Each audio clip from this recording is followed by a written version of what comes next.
মাদারীপুরে সরকারি এতিমখানায় কোমলমতি শিশুদের নিম্নমানের খাবার দেওয়ার অভিযোগ উঠেছে। প্রতিবাদ করলেই করা হয় শারীরিক ও মানসিক নির্যাতন। বছরের পর বছর এতিমদের নামে বরাদ্দকৃত সরকারি টাকাও আত্মসাতের অভিযোগ আছে অফিসের কর্মকর্তাদের বিরুদ্ধে। এসব অভিযোগের বিরুদ্ধে বিক্ষোভ করেছে এতিম শিশুরা। মাদারীপুর সংবাদদাতা সাইফুল ইসলামের পাঠানো প্রতিবেদন জানাচ্ছেন Syeda Samia তাবান্না।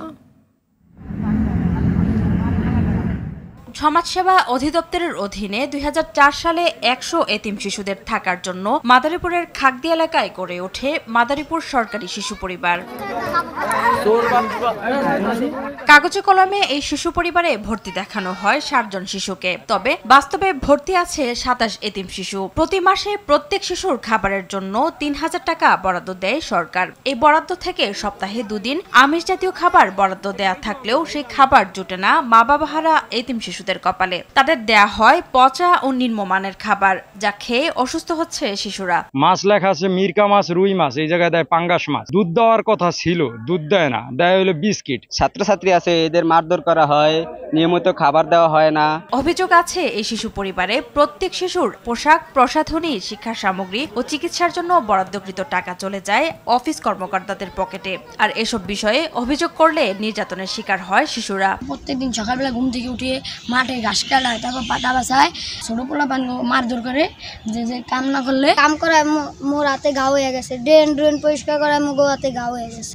International Standard University, new dimensions in education. ওষুধপাতি ঠিক মতন দেয় না, নিজের বাড়ি থেকে ওষুধ কিনে আনতে হয়।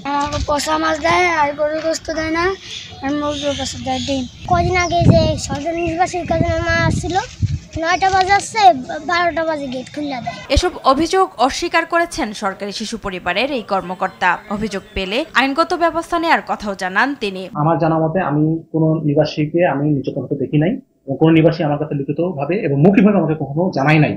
আমি যদি এই ধরনের কোনো অভিযোগ পাই নিবাসীদের কাছে মৌখিক এবং লিখিত হবে, আমি সাথে সাথে আইনানুগ ব্যবস্থা নিব। শিশু পরিবারের এতিম শিশুদের স্বাভাবিকভাবে বেড়ে উঠতে এই প্রতিষ্ঠান থেকে সব ধরনের দুর্নীতি ও অনিয়ম দূর করার দাবি সংশ্লিষ্টদের। সৈয়দা সামিয়া তামান্না, RTV।